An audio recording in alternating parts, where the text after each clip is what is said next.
हम एक रिलेटिव के यहाँ गए थे, तो नहाने गए तो हम पूछे भैया साबुन उबुन है? हम लोग तो घड़ी साबुन से नहा लेते हैं, सर्फ एक्सेल कोनो मिल जाए तो कह रहा उसी में होगा। अरे जो साबुन के लिए वहां 5-6 गो चीज था, समझे में नहीं आ रहा था ये है कौन चीज। कोनो फेस वॉश, कोनो हैंड वॉश, कोनो बॉडी वॉश, कोनो शैम्पू, कोनो करने दुकान लगा दिया था दूसरा बाथरूम को। वो हमको पढ़ पढ़ के नहाना पड़ा। ऐसे चोरा इन्ने का उन्ने लगा देंगे, कहीं यहीं में कोनो हार्पिक होगा तो यहीं पे फेंक लेंगे। जो लड़कियां होती हैं सब ना, उनको अपना शरीर अपना चेहरा ना एकदम भभका के रखना है एलईडी बल्ब की तरह। लेकिन कभी कभी भगवान उनसे नाइंसाफी कर देता है, पिंपल्स निकाल देता है। और कुछ कुछ महिलाओं को तो पिंपल्स कटहल की तरह निकल जाता है, समझे में नहीं आता उनका चेहरा है या कटहल है। तो उसके लिए हम लोग एनिलीडा का यूज करेंगे, जोंक का। उसे लीच थेरेपी कहा जाता है।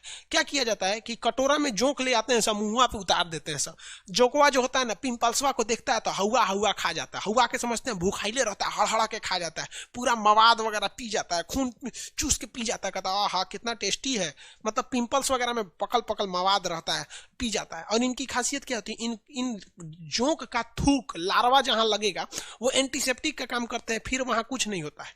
तो उससे जाकर चुसवा लीजिएगा लोग ना लीच थेरेपी करके, तो फिर पिंपल्स वगैरह नहीं निकलेगा। ये देसी इलाज है। हमारे यहाँ आयुर्वेद के समय यह चीज बहुत प्रचलन थी, लेकिन मल्टीनेशनल कंपनी आए सब तो नो स्कार्प हाई क्रीम हाउ क्रीम लगाओ ससुरा क्रीम क्रीम, तो कहीं का हद हो जाता है क्रीम लगाने के लिए। हम एक रिलेटिव के यहाँ गए थे, तो नहाने गए तो हम पूछे भैया साबुन उबुन है? हम लोग तो घड़ी साबुन से नहा लेते हैं, सर्फ एक्सेल कोनो मिल जाए तो कह रहा उसी में होगा। अरे जो साबुन के लिए वहां 5-6 गो चीज था, समझे में नहीं आ रहा था ये है कौन चीज।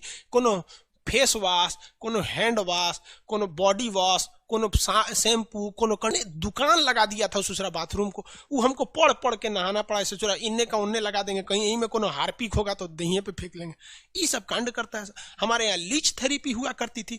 तो हम लोग के वक्त में आखिर स्वामी दयानंद सरस्वती ने क्यों कहा था कि वेदों की ओर लौटे? हमारे यहाँ आयुर्वेद था, अर्थार्वेद था, ये सब बहुत पहले से थे सब। तो ये लीच थेरेपी आप समझ गए होंगे। इसमें एक सूचना सुनिए बाबू, इस ससुरा बोर्डवा करंट मार रहा है, ठीक है? ध्यान से देखो भैया, करंट मार रहा है। यहाँ छू रहे हैं तो दिक्कत नहीं है, नीचे वाला बॉडी मेटल का है, उसको छू रहे हैं तो करंट मार रहा है। यार किसी दिन सटाइले रह गया तो स्टूडियो में अकेले रहता, गनगना के मार देगा यहाँ पे। तो इसको बनने वाले को बुलाए हैं, वो 10 बजे का आ गया है, ठीक है? इसलिए फिजिक्स का क्लास आज सस्पेंड है। रीजन क्या है ससुरा? नहीं तो हम ही सस्पेंड हो जाएंगे। डर डर के छू रहे हैं। कहीं इलेक्ट्रिक से खिलवाड़ नहीं करना चाहिए। कहीं से सर्किट वगैरह कटा होगा, इसके मेटल बॉडी पर वो टच हो गया, इसको टच करने पे ना करंट लग रहा है, इसलिए टच नहीं कर रहे हैं। उन सर्विस वालों को 10 बजे आना होता है, वो 10 बजे आ गए हैं। 10 बजे आपका फिजिक्स का क्लास रहता था, तो भैया हम इसको ठीक कराए, नहीं तो हम ही चल जाएंगे, सब फिजिक्स होते रहेगा आपका। सब काम कांड खत्म हो जाएगा। तो फिजिक्स का क्लास आज सस्पेंड है, बाकी सारा चीज हो जाएगा। वो अब आधा घंटा में बना देगा इसको, कैसे भी कितना टाइम लगेगा ही इसको बना देगा, समझ में आ गया? बाकी सारा क्लास होगा, आप समझ रहे हैं ना इसको? ये अर्थ वायरिंग उठ रहा है। अब हम लोग कल मिलेंगे अगले क्लास।